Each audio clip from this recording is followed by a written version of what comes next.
Do Senhor Jesus permaneça conosco. Ao tempo de Jesus, conforme as narrações evangélicas, bíblicas, o ego, o orgulho dos judeus mantinha aquele sentimento de superioridade em relação aos outros povos, a despeito de tudo que eles tinham passado, da escravidão no Egito, 4 séculos de escravidão, de humilhação, de desrespeito, mas eles sabiam, pela própria língua dos profetas, pelos seus ensinamentos, que eles estavam destinados a serem, por assim dizer, o povo herdeiro que iria divulgar a crença no Deus único, no monoteísmo, e de onde nasceria o Messias. A própria história de desenvolvimento desse povo e todo o sofrimento que passaram, de certo modo, os movia para que sentissem que Deus os ia erguer e colocar nessa condição de superioridade racial, que haveria uma supremacia sobre todos os outros povos e que o Messias seria o instrumento dessa supremacia política, cultural, militar, de toda a natureza. Eles jamais imaginariam que o Messias, tão esperado e prometido, que a boca profética estava anunciando há tanto tempo, não seria esse Senhor dos exércitos, que daria esse poder, essa supremacia tão sonhada, tão idealizada, mas que viria trazer a linguagem do amor, da humildade, da simplicidade e da fraternidade universal. Mas Jesus, que era o Messias esperado e prometido e que eles não entenderam até hoje, inclusive, aguardam essa condição de poder, de supremacia sobre todos os outros povos, todas as outras nações. Esse Messias, ele nasce num berço de humildade, numa manjedoura, e vai morrer na cruz. Os pontos extremos de nascimento e morte, o símbolo da humildade, da completa ausência de um ego ambicioso, cobiçando poder, cobiçando riqueza, cobiçando qualquer condição de superioridade em relação aos outros. E, no entanto, Jesus é o governador espiritual da Terra. Criou o nosso planeta e é o grande médium de Deus, o excelente Filho de Deus que vem nos ensinar a linguagem do amor. Mas como Ele nos conhece as ovelhas que o Pai Celestial confiou a Ele, aos cuidados dele, Ele sabe que nossa condição espiritual, psicológica, moral, por assim dizer, comportamental, tem uma relação direta com a nossa história evolutiva, com a nossa dificuldade de lidar com a autossuperação, de reconhecer em nós essas dificuldades psicológicas, emocionais, espirituais, e que nos entregamos a essa sombra, marcada por viciações profundas, dependências, por um egoísmo muito feroz, um ego gigante, que faz com que de uma forma ou de outra nos sintamos superiores uns aos outros. Uma superioridade que beira a arrogância, a presunção.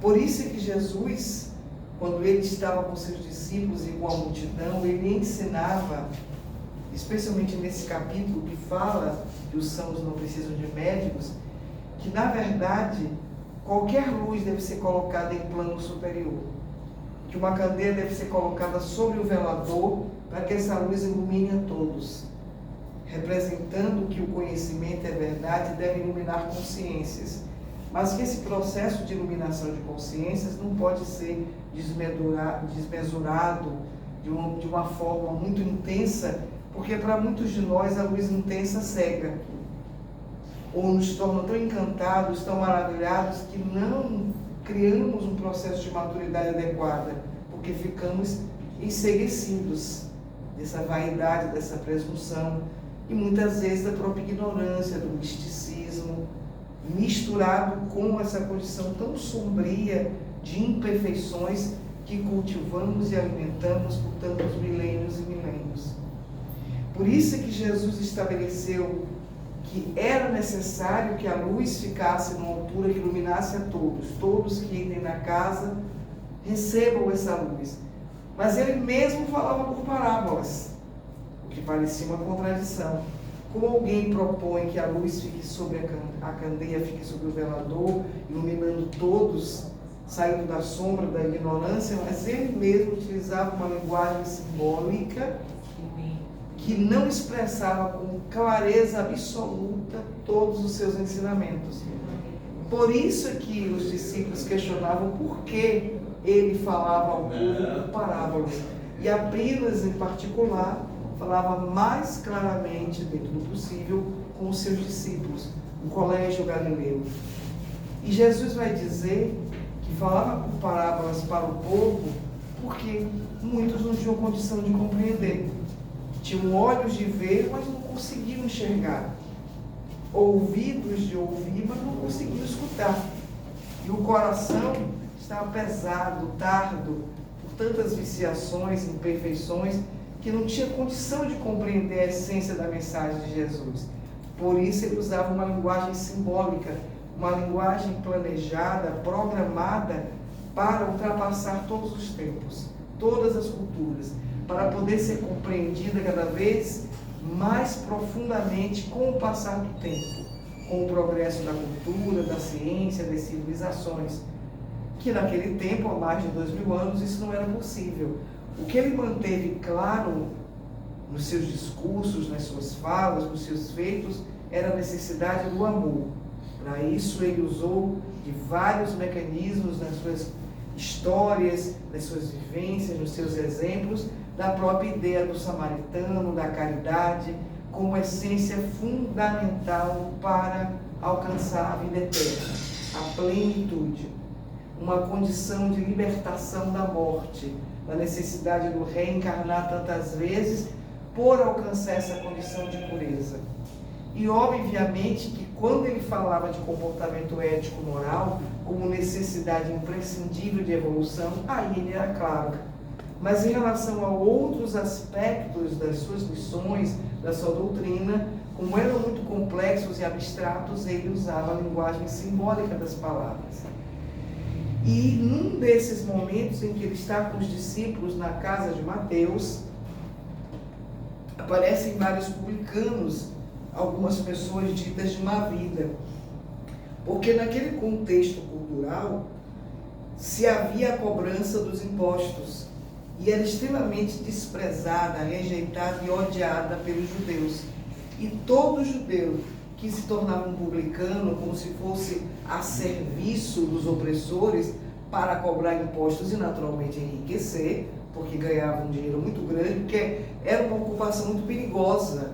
Você cobrar, você judeu, cobrar impostos de outros judeus a serviço dos romanos, extremamente perigoso, porque para ser assassinado, para ser odiado, desprezado, socialmente rejeitado, tinha que ganhar muito dinheiro, para compensar o alto preço de rejeição cultural dos outros judeus.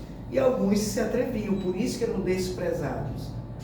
O próprio Mateus, que se torna mais tarde discípulo de Jesus, ele era um cobrador de impostos, que Jesus vai convidá-lo para fazer parte do colégio galileu. Então Jesus, num desses momentos, com os judeus, com o povo, mas também recebendo publicanos, senta-se à mesa com eles, porque eles eram considerados pessoas de má vida. E é claro que os fariseus não iam deixar passar isso facilmente, porque eles estavam sempre procurando circunstâncias em que pudessem apanhar Jesus em contradição. E por isso eles comentam com os discípulos como é que o seu mestre, Jesus, senta com pessoas de má vida. Jesus escutou e respondeu que sãos não precisam de médicos, quem precisa são os enfermos, os doentes. E é assim, se você está saudável, se estamos saudáveis, para que vamos procurar médicos? A gente procura médico quando estamos doentes, temos nossas queixas, nossos desconfortos, a gente procura logo o caminho do consultório médico. Então Jesus diz, mas sãos não precisam de médicos, só doentes. Então Jesus estabelece naquele momento de que ele não veio para os ricos e poderosos, ele veio para todos, mas particularmente uma atenção muito especial para os enfermos, enfermos da alma, enfermos do corpo, para aqueles que estavam na periferia, marginalizados, os excluídos, a população invisível que até hoje existe.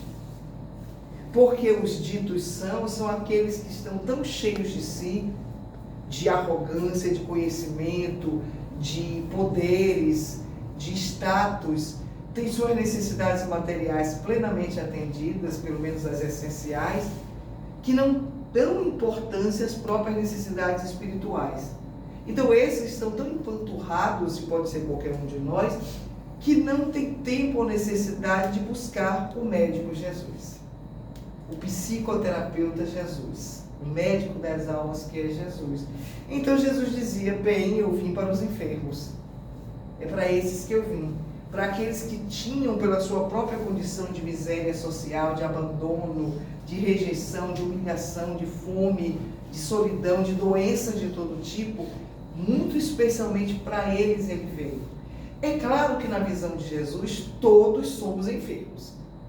É um planeta de pessoas encarnadas e desencarnadas, doentes, do espírito, do corpo, da alma, enfim, de todas as condições. Ao olhar de Jesus, todos somos doentes. Mas ao nosso olhar, se eu me sinto superior a alguém, porque tenho mais dinheiro, poder, cargo, posição, comando, se acho que não preciso de nada, de ninguém, então ao meu olhar eu não estou enfermo. E se eu não tenho nenhuma doença física tão grande que justifique estar no médico, no hospital, eu não sinto necessidade de um alimento espiritual, de uma nutrição espiritual. Então eu não tenho qualquer receptividade para os ensinamentos de Jesus e, no nosso caso, para a doutrina espírita.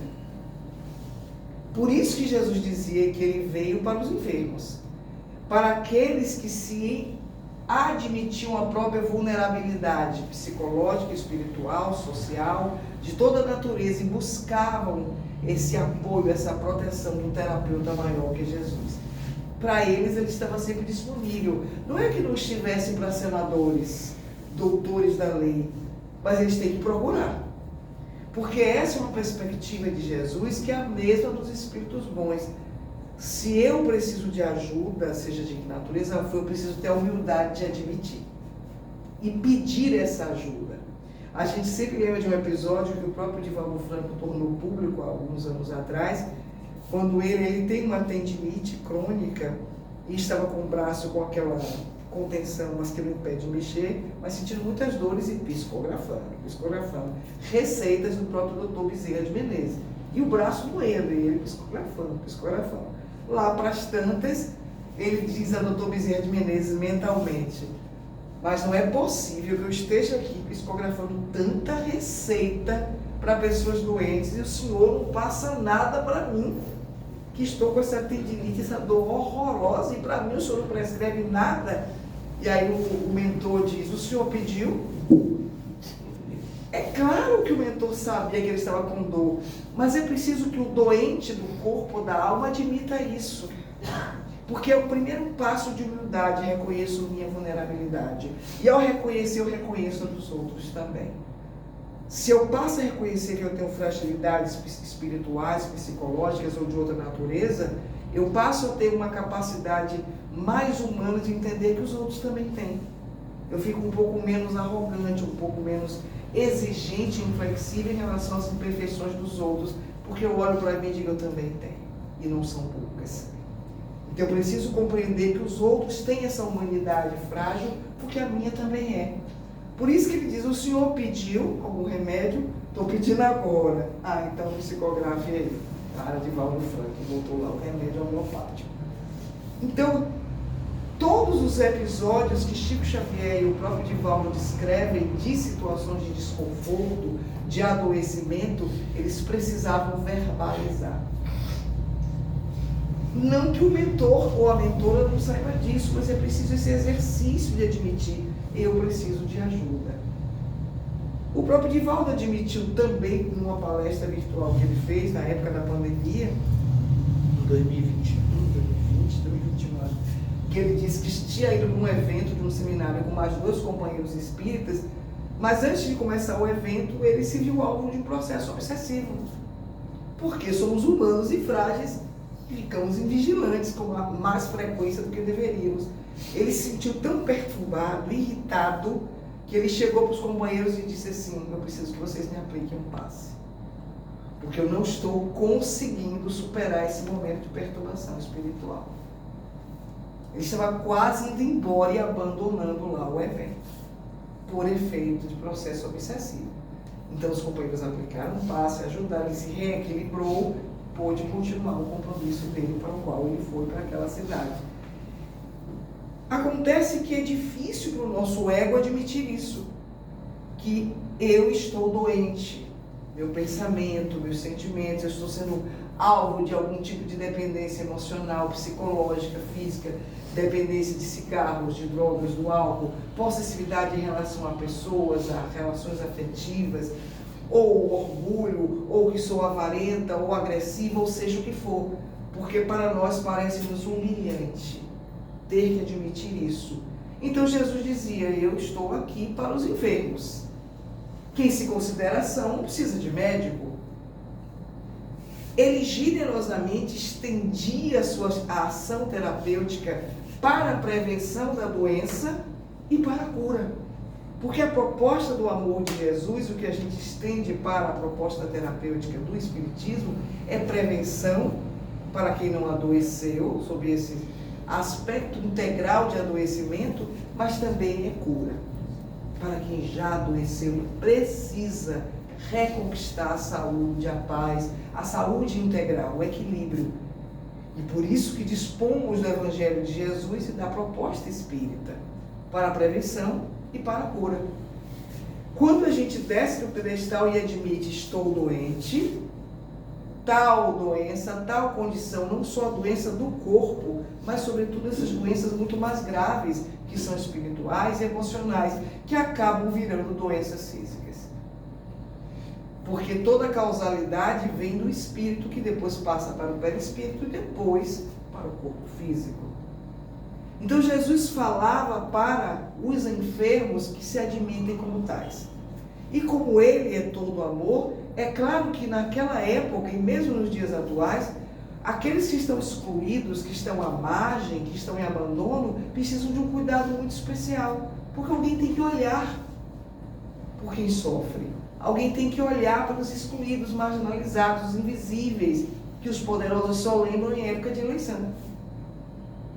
Só lembram em época de eleição, de visitar as comunidades mais pobres, sem saneamento básico, sem alimentação adequada, sem assistência à saúde, à escola, e todo mundo visita, tira foto, faz 1000 promessas, e depois nunca mais pisa lá, até a próxima campanha. Temos respeito aos nossos irmãos da área da política, mas é assim que eles agem, com honrosas exceções. Jesus ensina que essa conduta de opção por aqueles que estão mais doentes, porque estão excluídos socialmente, economicamente, por condição de vulnerabilidade emocional e espiritual, é uma opção do cristão, sempre.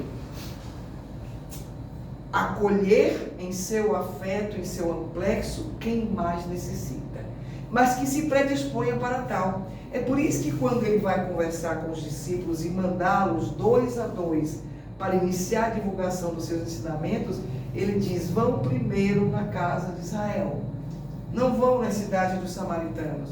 Não é que eles não precisassem dos ensinamentos de Jesus, é porque eles não tinham predisponibilidade para isso, não tinham uma predisposição cultural e religiosa. Quem tinham eram os judeus, pelo preparo de todo o trabalho dos profetas, de Moisés, de todos eles. Então eles tinham uma condição mais receptiva de receber os ensinamentos, que os discípulos seriam os instrumentos. Mais tarde é que os gentios, todos os povos pagãos, receberiam um cuidado muito atencioso de Paulo de Tarso, o apóstolo da gentilidade dos gentios. E aí Timóteo, Barnabé e todos os outros que vieram com Paulo para cuidar dos povos que não conheciam Jesus e que não conheciam os ensinamentos dos profetas, ou seja, era um meio muito mais rude e difícil, precisava de um espírito forte como era o de Paulo. Então Jesus nunca descuidou de todo o seu rebanho, que é a terra inteira, mas na sua condição estratégica ele sabia: primeiro aqueles que querem receber ajuda, Aqueles que admitem preciso de ajuda, esses acolherão melhor. Obviamente, quando se propaga uma ideia, como por exemplo do espiritismo, a gente não vai impor goela abaixo os princípios espíritas para quem não quer ouvir. Porque antigamente o céu era tomado pela violência, depois é que a gente passa a perceber que é pela doçura. A gente expõe os princípios da doutrina espírita, nunca impõe. A gente não vai falar para quem não quer ouvir. Porque eu estou tão alimentado de minhas necessidades que eu acho mais importante que não me interessa mais nada. A necessidade de um atendimento à condição mais interna do ser, a necessidade de evoluir de dentro para fora, de perceber que há um vazio existencial, vem com um desconforto quase sempre psicológico, pela presença da dor. Por isso que muita gente procura a casa espírita quando a dor bate a porta. É a maioria de nós. Essas doenças todas, o câncer, a própria Covid, dependências de substâncias como drogas em geral, morte na família, enfim, várias situações de sofrimento que nos faz lembrar que há uma dimensão espiritual. Que o ser humano não é só um ser social, um ser histórico, um ser biológico, um ser psicológico, é sobretudo o espírito. É um ser integral que tem todas essas dimensões e todas têm que ser atendidas, respeitosamente atendidas. Mas a espiritual a gente deixa para o final, nós somos espíritos. E aí quando a dor bate a porta, a maioria de nós lembra disso e vai buscar essa nutrição espiritual, o alívio, o conforto. Mesmo que muitas vezes não entendamos que não basta o alívio imediato da obsessão, ou da doença física, ou dos problemas familiares e sociais. É claro que precisamos desse alívio, mas o mais importante é a cura do espírito. Por isso que naquele episódio em que Jesus está na casa de Pedro, e ele percebe a multidão de aflitos, que ele vai curando paralíticos, ancianos, obsidiados, e quando o próprio Natanael, que é colocado da casa de Pedro, que eles tiram lá o telhado, descem através de cordas, ele deitado numa espécie de maca, e paralítico, e aí Jesus diz, levanta-te e anda, porque perguntou a ele se ele queria voltar a andar, se era o compromisso dele, ele disse que sim. Então ele diz, toma a tua cama, levanta-te e anda. Que quando os fariseus ficam indignados e aí dizem, mas que autoridade é a sua de perdoar pecados? Só Deus perdoa. E aí é que ele respondeu, o que é mais fácil, perdoar pecados ou dizer a ele, levanta-te e anda?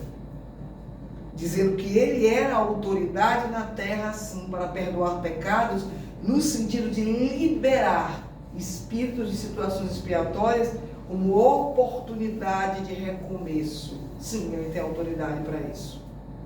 Porque ele é o Senhor dos Espíritos, porque é o nosso governador espiritual, ele tem autoridade. Não para violar a lei de Deus, que ele nunca o fez. Nunca interrompeu qualquer processo evolutivo que houvesse a necessidade de manutenção da expiação. Mas onde era cabível e possível, ele o fez, por amor e misericórdia.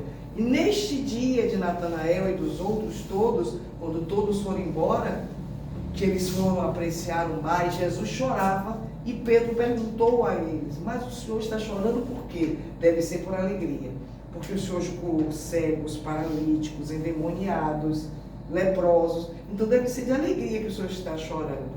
E aí ele diz, não, Pedro, estou chorando porque nem eles me compreendem e nem você. Eu não sou remendão de corpos, eu sou o médico das almas.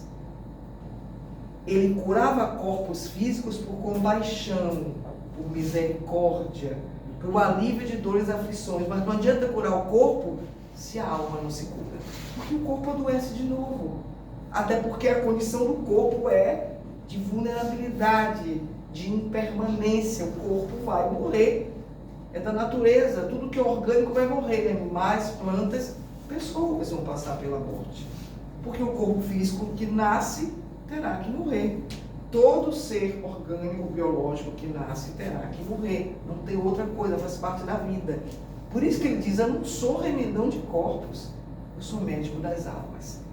Você não entendeu isso? Nem ninguém, e nem Natanael. Porque ele havia prometido nas suas orações que se o Rabi, Jesus, o curasse, ele dedicaria a sua vida inteira para a caridade. Mas assim que ele voltou a andar, foi se entregar ao sexo equivocado, com mulheres tão equivocadas quanto ele. Usou a saúde que Jesus proporcionou ao seu corpo físico para se comprometer. Por isso Jesus chorava. Na verdade, a gente ainda não entendeu direito que a enfermidade física é o menor dos problemas. O problema não é o corpo doente com o câncer, com a hanseníase, com a Covid, com o que for. O problema é quando o espírito está doente. Doente de vaidade, doente de ignorância, de orgulho, de violência, de desamor. Essa é a doença mais grave, que é a doença do ser profundo, que vai, de uma maneira ou de outra, em algum momento, aparecer no corpo físico, nessa encarnação ou em outra. E é esta doença que Jesus tem interesse. Então ele aguarda que nós outros, que nos sentimos sadios, mas que estamos cheios de transtornos psicológicos, espirituais e algumas doenças físicas, possamos nos dar conta da nossa condição de enfermos, mas não para pedir que ele remende nossos corpos, mas sobretudo que ajude a curar nossas almas. Porque essa é a pior doença, a doença da alma, que acaba aparecendo em vários transtornos psicológicos graves e difícil abordagem terapêutica, e mais cedo ou mais tarde no corpo físico. Estamos com um planeta, não o planeta em si, mas a população encarnada e desencarnada extremamente doente. E a doença principal é essa: ignorar a própria condição de espírito que está na Terra, no desafio evolutivo de autossuperação. De encontrar esses pontos vulneráveis em nós, pelo processo de autodescobrimento, para caminhar na conquista de uma cura real. Não necessariamente uma cura física, se ela vier, ótimo. É misericórdia de acréscimo. Mas se não vier, o mais importante é que o espírito se cure. Porque mais tarde, em outras existências, o corpo virá mais saudável. Como é nos planetas mais evoluídos que a Terra, que não tem essas doenças terríveis que temos aqui. Não tem mais essas pandemias, não tem mais essas doenças que os médicos têm dificuldade em diagnosticar, em tratar, porque são muito graves. Não tem mais, inclusive, doenças sociais, de violência urbana, de ódios, de guerras, porque os espíritos são mais evoluídos do que nós. Não tem a doença do ódio dentro de si. Quer enfermidade mais terrível do que essa, o ódio? O desejo de vingança, ainda que o outro que tenha nos provocado. Como Jesus é um psicoterapeuta e é o maior de todos, ele sempre abordava no trabalho de atendimento aos enfermos da alma e do corpo a necessidade da autossuperação, do perdão das ofensas. Por isso é que ele vai dizer, na linguagem do espiritismo moderno, pela boca de Allan Kardec, mais do que isso, dos espíritos nobres que o representam na Terra, que o significado profundo da caridade é essa benevolência para com todos. Esse respeito, essa tolerância, essa indulgência para com as imperfeições humanas e, obviamente, o perdão das ofensas. Que é o significado mais profundo que a gente pode entender da caridade nesta visão espírita. E que isso é receita de cura do espírito. E lentamente do corpo, se não for atual, no futuro. Porque se o espírito se cura de suas mazelas internas, mesmo que não haja um tempo hábil no corpo físico atual se curar, as próximas programações reencarnatórias provavelmente serão de corpos físicos mais saudáveis.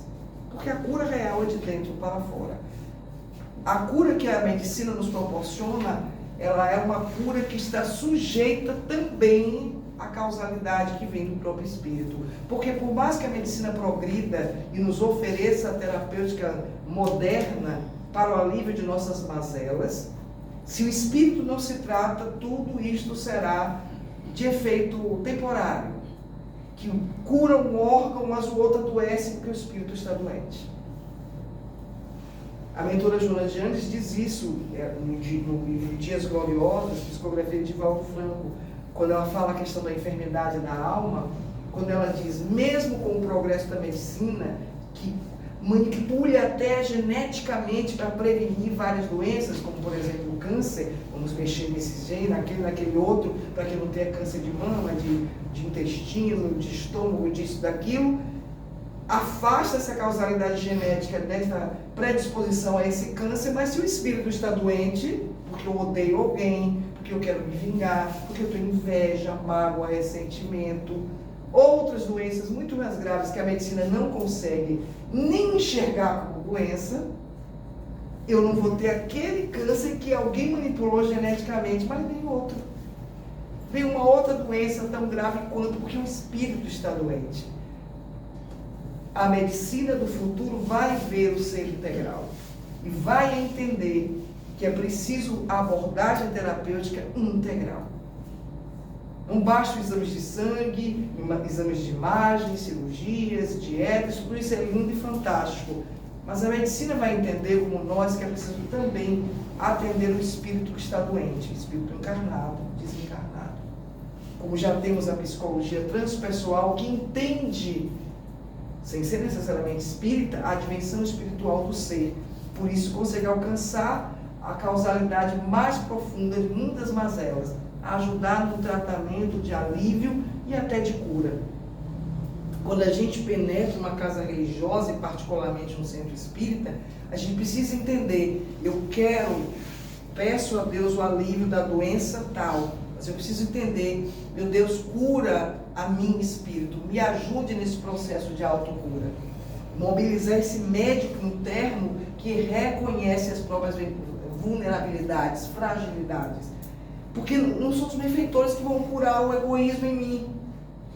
Nem o orgulho, nem a arrogância, nem a violência, nem o desamor, nem a inveja, nem ciúme, nem apego a isso ou aquilo, a coisas, a pessoas, a cargos. Esse processo de cura é uma decisão de escolha pessoal que é apoiada vigorosamente pelos espíritos bons. Mas se eu não me decido curar, eles podem aliviar, mas não vão alcançar maiores efeitos porque eu não deixo. Porque não me predisponho a entender que eu sou minha principal médica nesse sentido de cura. Tanto que Jesus, quando curava, nem ele garantia a cura absoluta. Ele conseguiu o efeito na hora. E mesmo assim, mobilizando a vontade do outro. Que queres que eu te faça? Quero ser limpo, quero voltar a ver, quero voltar a andar, ou andar se nunca andou, se desde pequeno era paralítico. Tu crês que possa alcançar isso? Sim, eu creio. Então levanta-te e anda, eu quero, seja limpo. Mas ele mobilizava o querer do outro e mesmo assim dizia, não tornes a pecar. Para que algo de pior não lhe aconteça. Nem Jesus garantia a cura perfeita para sempre. Ele era o grande médium de Deus para mobilizar a cura, mas mobilizando a sua vontade. O que é que você quer? Como é que alguém que está diante de um paralítico vai perguntar o que é que ele quer? Não era o óbvio, a pessoa paralítica, ou cega, ou com hanseníase, que era chamada de lepra, e por que ele perguntava? O óbvio, para mobilizar o sentimento de humildade de admitir, estou doente e quero a cura. Quer, acredita, mobilize sua fé, de que pode. E ao mobilizar a fé do outro, de voltar a andar, de ficar livre, ou daquele pai aflito pedindo que libertasse o filho da obsessão, porque os discípulos não tinham conseguido, aí ele vai generosamente, se torna esse agente de cura, porque ele era médium de Deus. Mas sempre dizendo, a responsabilidade é sua. Não torne a se comportar de maneira equivocada, porque pior do que você passou agora vai acontecer. Então, essa ideia de entender, primeiro eu tenho que compreender que eu não sou tão saudável quanto eu imagino. Ah, mas fisicamente estou ótimo, fiz check-up, tudo lindo, mas você está saudável emocionalmente, espiritualmente? Que tipo de pensamentos, sentimentos e emoções habitam na minha casa mental? Como é o meu dia a dia na relação comigo mesma, com a minha família, com os grupos sociais, com tudo que realizo? Estou tão saudável quanto imagino? Ou estou ainda aprisionada a várias dificuldades psicológicas e morais, independente de doenças físicas? E aí admitir essa condição de vulnerabilidade, que precisa precisa do médico Jesus. Não para ele fazer um milagre, mas para ele ser esse agente, como excelente Filho de Deus que é, para que nós mobilizemos o processo de cura. Facultemos que ele, através dos bons espíritos, nos ajude na conquista da cura. Mas lembremos do Curadás, lá no Evangelho segundo o Espiritismo, quando alguém traz uma jovem cega e ele faz uma bela preleção, dizendo: por que, minha filha, você abre mão de viver a experiência de ser cega? Porque os cegos, fisicamente falando, eles têm um instrumento a menos de sedução para o mal. Porque quanta coisa a gente se equivoca só com o olhar. Eu olho para alguém e tenho inveja de uma pessoa, inveja do dinheiro de alguém, inveja do carro, inveja porque vi, eu que tinha que ter aqui. Então ele diz, às vezes a cegueira do corpo é para impedir determinados comprometimentos que podem ser veiculados através do olhar. Se eu não sei educar com o meu olhar, de olhar para alguém e não ter raiva, não ter inveja, não ter essas emoções tão desagradáveis. Por que, minha filha, você não prefere as visões da alma? Aí diz, quantas pessoas que não têm a visão para as coisas externas, mas conseguem pela oração, pela meditação, ter outras paisagens de beleza, e que a própria condição de olhos fechados é um convite para o mergulho em si mesmo. E depois que ele faz uma bela preleção, muito mais bonita do que a gente está dizendo, ele diz, mas, como estamos aqui numa sessão de estudos, é preciso entender, porque era uma sociedade parisiense de estudos espíritas, que a cegueira do corpo, ela geralmente é o efeito de comprometimentos do passado. Mesmo que tenha uma causalidade atual, que os médicos possam identificar, mas muitas vezes tem vinculações com o passado, com o modo como foi usada a visão em outras existências e que agora se tornou limitada.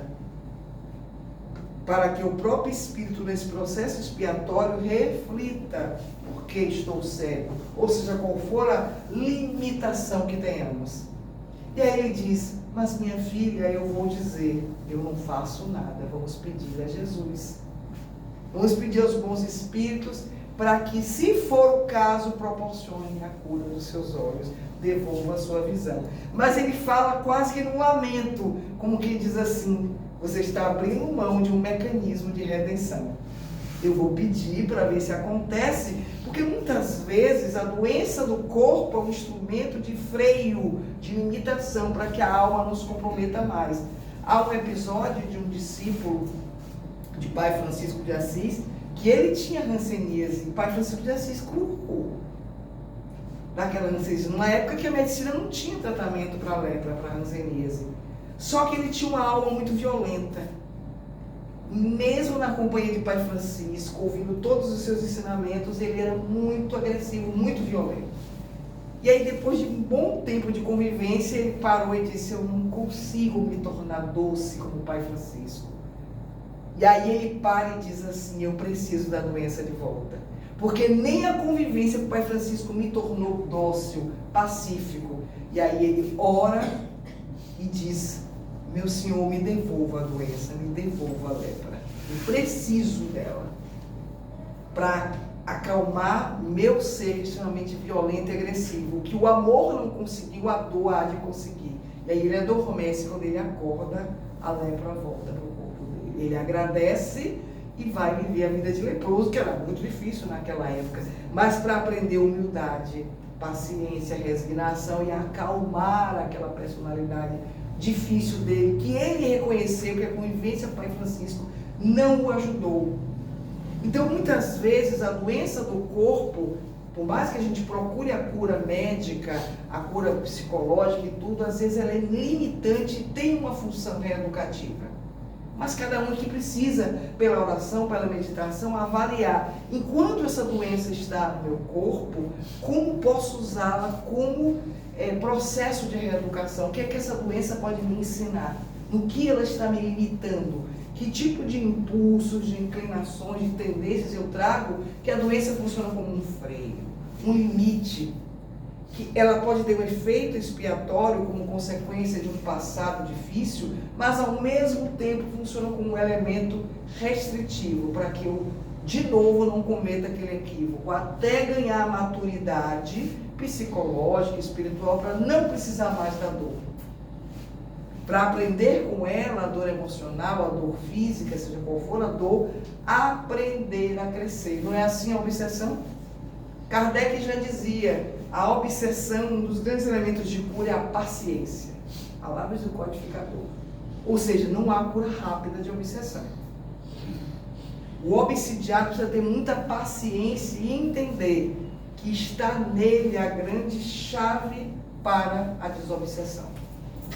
Que a própria ação vigorosa, eficaz dos espíritos nobres, ela funciona melhor se o obsidiado entende, eu é que atraí o irmão que está me obsidiando.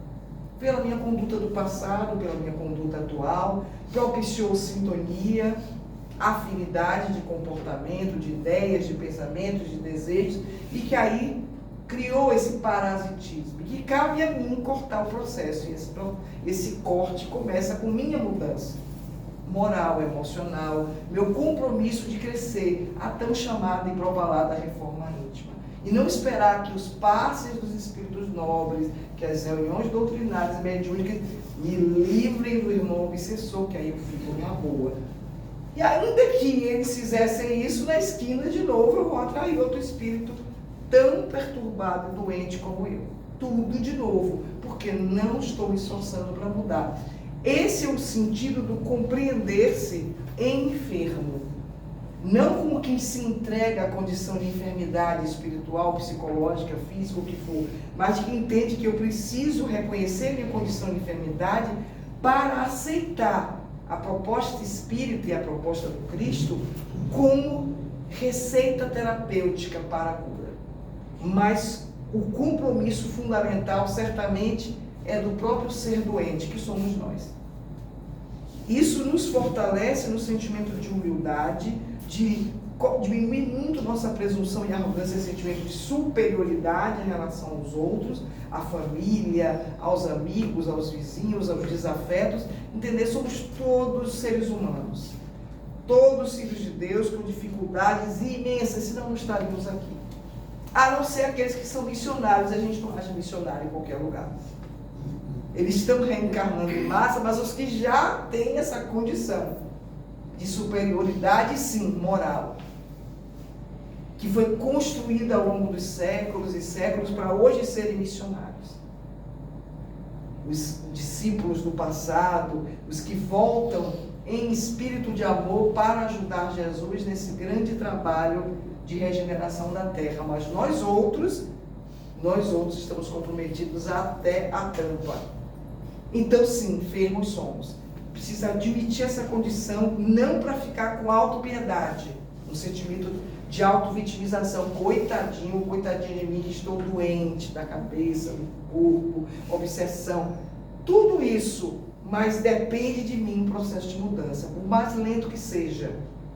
Jesus nos ensinou essa condição de maturidade espiritual, de entender, e psicológica, depende de mim o esforço de mudança. Não posso colocar tudo nas costas dos espíritos nobres. Como não podemos fazer isso nas costas de Jesus?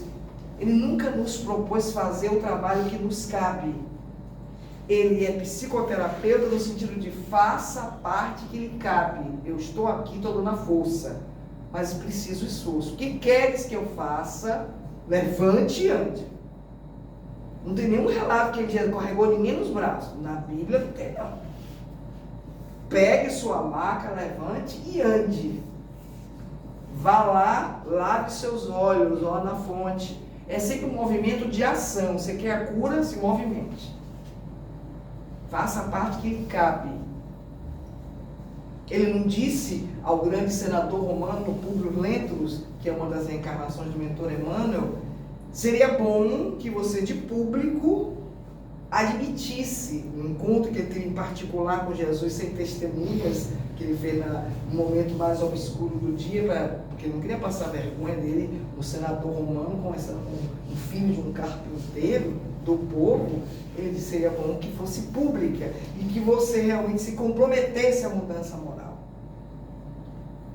Porque é um compromisso de coragem, de fé. de admitir, eu sou vulnerável, eu estou doente, eu tenho um orgulho imenso, uma vaidade imensa, um ódio no coração, não consigo perdoar, mas me ajude, eu quero aprender a perdoar. Eu quero aprender a ser tolerante, a indulgente, tudo. Está difícil, mas eu quero. Me comprometo e me esforço dia a dia, recomeçando várias vezes, se for necessária, para exercitar o perdão, a tolerância, a indulgência, a benevolência, as virtudes que o Espiritismo nos ensina, baseadas em Jesus.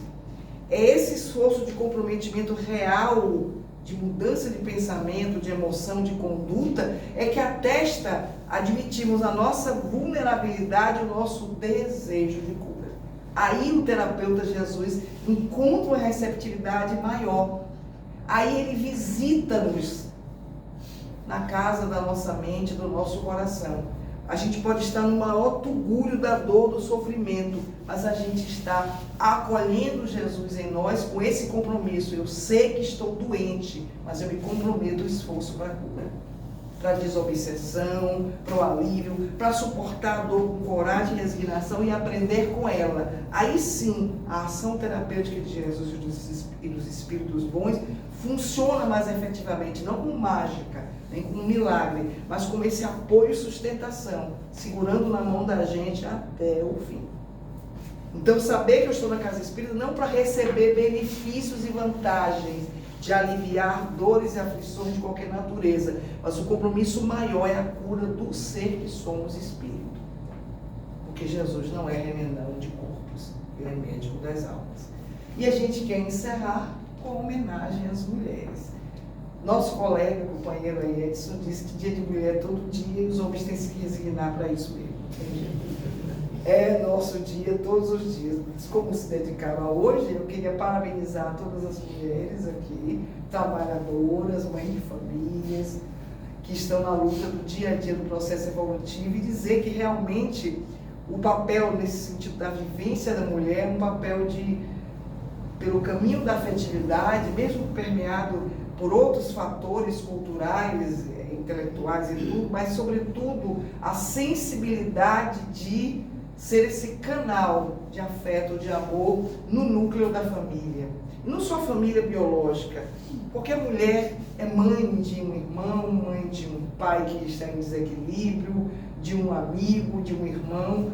Essa maternidade, essa fraternidade, esse companheirismo desse psiquismo feminino. Nada a ver com machismo ou feminismo, mas um sentimento de afetividade, que tem mais propensão para exercitar a indulgência, a tolerância, a capacidade do perdão, sem ser tola, mas ser generosa no afeto. Porque quanto mais a gente usa o sentimento de amor para ajudar os nossos companheiros, nossas companheiras que estão em situação de sofrimento, às vezes pior do que o nosso, mais a gente se torna um canal dos bons espíritos, para essa reta vertical. É o André Luiz que diz o espírito, que a questão do sentimento feminino é como se fosse uma reta vertical, que transcende essa materialidade para a conexão com o divino. Então eu desejo a todas vocês, mulheres de toda Santa Amaro, né? Vocês estão aqui representando isso, que estimulem e desenvolvam esse sentimento de fraternidade, de maternidade, de parceria na compreensão e tolerância dos companheiros e outras companheiras que têm mais dificuldade, pelo caminho da indulgência, da tolerância, do perdão, ajudando a erguer quem está caído. Eu acho que esse é o melhor presente, saber que a gente pode ajudar na nossa condição de espíritas que somos a tentar sermos instrumentos de amor, tentar sermos instrumentos de fraternidade, exercitando essa indulgência, essa benevolência, esse perdão das ofensas. Usar, inclusive, nossa condição biológica de mulheres, na encarnação atual, para desenvolver mais essa maternagem em relação aos nossos irmãos de humanidade. Para que a gente possa, junto com a Mãe Santíssima, que ela abençoe cada um de vocês, superar todas as dores, aflições, os sofrimentos ocultos que certamente vocês têm, cada um sabe o tamanho de sua dor, mas que ao toque da Mãe de Jesus, isso torna vocês muito mais fortes, corajosas, lutadoras, porque vocês usam o caminho do coração. Aprender com a mãe de Santo Agostinho, que conseguiu recuperar o filho pelas orações. O que o diálogo não resolveu, a oração ajudou. A sensibilizá-lo pelo despertar da consciência. Então, parabéns por esses dias. Que continuem sendo mulheres valentes, corajosas, que sejam instrumentos do amor na vida de vocês. Muita paz.